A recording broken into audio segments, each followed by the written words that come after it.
Hello guys, வணக்கம் and welcome back to சிறப்பு media 2.0. இன்றைக்கி பிக் பாஸ் வீட்டுக்குள்ளே ஒரு புது சர்ச்சை வெடிச்சிருக்கு. குறிப்பாக ரவீனா அப்புறம் விசித்ரா இவங்களுக்குள்ளே நடந்த கான்வர்சேஷன் என்ன, ரெண்டு பேரும் ஏன் மாறி மாறி சண்டை போட்டுக்கிட்டாங்க அப்படிங்கிறத பற்றி தான் இந்த வீடியோவில் முழுசாக பார்க்க போகிறோம். ஸோ இந்த வீடியோக்கு போகிறதுக்கு முன்னாடி வழக்கம் போல் சப்ஸ்கிரைப் பண்ணாதவங்க சப்ஸ்கிரைப் பண்ணி வச்சுக்கோங்க. லைக்கை போட்டு வீடியோ பாருங்கள். வாங்க இன்றைய வீடியோக்குள்ளே போகலாம். காலையில் எல்லோரும் டீ குடிச்சிட்டு இருக்காங்க. ரவீனா கிச்சனில் இருக்காங்க. விசித்ரா மேம் லிவிங் ஏரியாவுக்கிட்ட இருக்காங்கன்னு நினைக்கிறேன். அந்த நேரத்தில் ரவீனா கூப்பிட்டு என்ன சொல்கிறாங்க அப்படின்னா, மேம் இதெல்லாம் பாருங்கள் இப்படியே இருக்கு, அந்த கொஞ்சம் எல்லாம் க்ளீன் பண்ணி கொடுத்துருங்க, நான் இன்றைக்கி குக் பண்ணுறேன் அப்படிங்கிற மாதிரி ரவீனா கூப்பிட்டு டீசெண்டாக பொறுமையாக தான் சொல்கிறாங்க. என்ன கொஞ்சம் சத்தமாக சொல்கிறாங்க, கூப்பிட்டு சொல்கிறாங்க. எப்பயுமே ரவீனாவோட வாய்ஸ் அப்படி தான் இருக்கும் அப்படிங்கிறது எல்லாருக்குமே தெரியும். நம்ம மேடம் வேறு ரொம்ப நாளாக பர்ஃபார்மன்ஸே இல்லை, என்னமே பண்ணல இல்லையா, ஏதாவது ஒன்று பண்ணி ஆகணும் இல்லையா.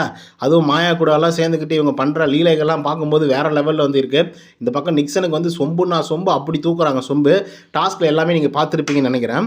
ஸோ இதனை தாண்டி இன்றைக்கி என்ன நடந்துச்சுன்னா, அவ்வளோதான், க்ளீன் பண்ண வாங்க, ஸ்பெஷல் வாஷிங் பண்ணிவிடுங்க அப்படின்னு சொல்லி கூப்பிட்டாங்கப்பா. அவ்வளோதான்ப்பா, வேறு ஒன்றும் கிடையாது. உடனே ரவீனா அவர்களை பிடிச்சி தாலின்னு தாளிச்சிட்டு இருக்கிறாங்க. என்னென்ன பேசுகிறாங்க தெரியுமா, இந்த பொண்ணெல்லாம் கல்யாணம் பண்ணி என்னத்தை பண்ண போகுது அப்படின்னு கேட்குறாங்க. ஸோ இந்த மாதிரி ஸ்டாம்பிங் பண்ணுறாங்க அப்படின்னு சொல்லிட்டு தினேஷ் சொல்லிகிட்டே இருப்பார்.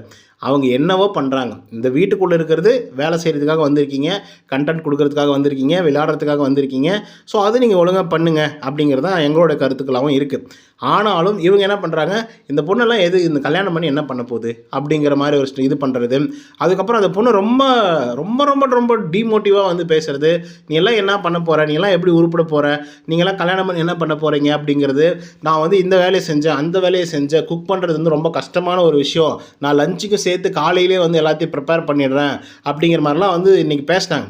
ரவீனா என்ன சொன்னாங்க, ஒரே சிம்பிளாக சொன்னாங்க, மேடம் நான் உங்கள் மேலே எந்த தப்பும் சொல்லலை, குறையும் சொல்லலை, ஓகேங்களா, நீங்கள் வேலை செய்யலை அப்படின்னு கூட நான் சொல்ல, இத்தனை நாளாக நீங்கள் குக் பண்ணுறது கஷ்டம் அப்படின்னு சொல்கிறீங்க, ஓகே, இன்றைக்கி நான் குக் பண்ணுறேன்னு சொன்னேன், வெஷல் வாஷிங் இருக்குது, கொஞ்சம் வெஷல் வாஷிங் மட்டும் பண்ணி கொடுத்துருங்க அப்படின்னு சொன்னேன். அவ்வளோதானே தவிர மேடம் உங்களை நான் வேலை வாங்கணும், அதுக்கப்புறம் பார்த்தீங்கன்னா நீங்கள் வேலையே செய்யலை அப்படிங்கிற மாதிரிலாம் சொல்லலை அப்படிங்கிற மாதிரி கிளியராக தன்னுடைய பாயிண்ட்டை முன் வச்சுச்சு.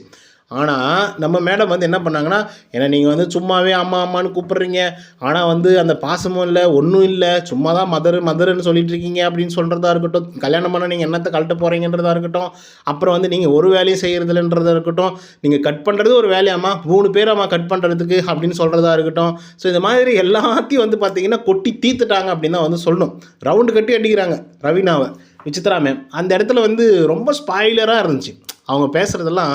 என்ன இந்த மேடம் இந்த ஒரு விஷயத்துக்கு இவ்வளோ தூரம் பேசுகிறாங்களே அப்படிங்கிற மாதிரி நீங்கள் நல்லா யோசித்து பாருங்கள். ரொம்ப நாள் ஆச்சு அவங்க குக்கிங் பக்கம் கேட்டாக்கா ஏதாவது குறை சொல்கிறாங்க, கிச்சன் பக்கம் போனாவே ஹெல்ப் பண்ணாதீங்கன்னு சொல்கிறாங்க, அதனாலே நான் போகிறதில்ல அப்படிங்கிற மாதிரி சொல்லிவிட்டு ரொம்ப நாள் ஸ்மால் பாஸ் வீட்டிலேருந்து இருந்தாலும் கூட அவங்க பார்த்திங்கன்னா குக் பண்ணவே இல்லைன்னு தான் உண்மை.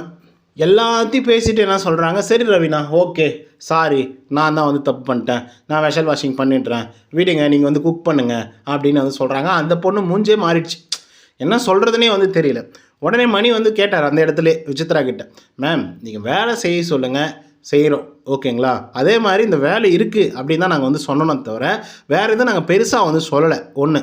ரெண்டாவது விஷயம், நீங்கள் பர்சனலாகலாம் ரொம்பவே அட்டாக் பண்ணுற மாதிரி பேசாதீங்க, கல்யாணம் பண்ணி இதுங்கெல்லாம் என்ன பண்ண போகுது அப்படின்லாம் கேட்காதீங்க தயவு செய்து, அது ரொம்ப ஆக்வர்டாக இருக்குது அப்படிங்கிற மாதிரி அவர் சொல்லிட்டார். உடனே விசித்ரா மேம் சாரி நான் பண்ணது தப்பு, நான் க்ளீன் பண்ணிக்கிறேன், ஓகே ஒன்றும் பிரச்சனை இல்லை அப்படிங்கிற மாதிரி சொல்கிறாங்க.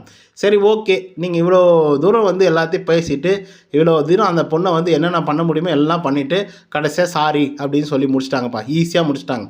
இதில் இன்னொரு பாயிண்ட்டு சொன்னாங்க, எல்லாம் நான் பண்ணுறேன், இந்த பேனை ஒரு பேன் தான் இப்போ பிரச்சனை ஆகி போச்சா அப்படின்னு சொல்லி கேட்குறாங்க. அந்த பேனும் ஒரு பிரச்சனை தான், பிரச்சனை பண்ணணும் அப்படின்னு நினச்சிருந்தாங்கன்னா அந்த இடத்துல எத்தனையோ பேர் பிரச்சனைகள் பண்ணியிருக்கலாம், இன்க்ளூடிங் மணி ஆல்சோ. மணி ரொம்ப பெரிய பிரச்சனை பண்ணியிருக்கலாம், விஷ்ணு பண்ணியிருக்கலாம்.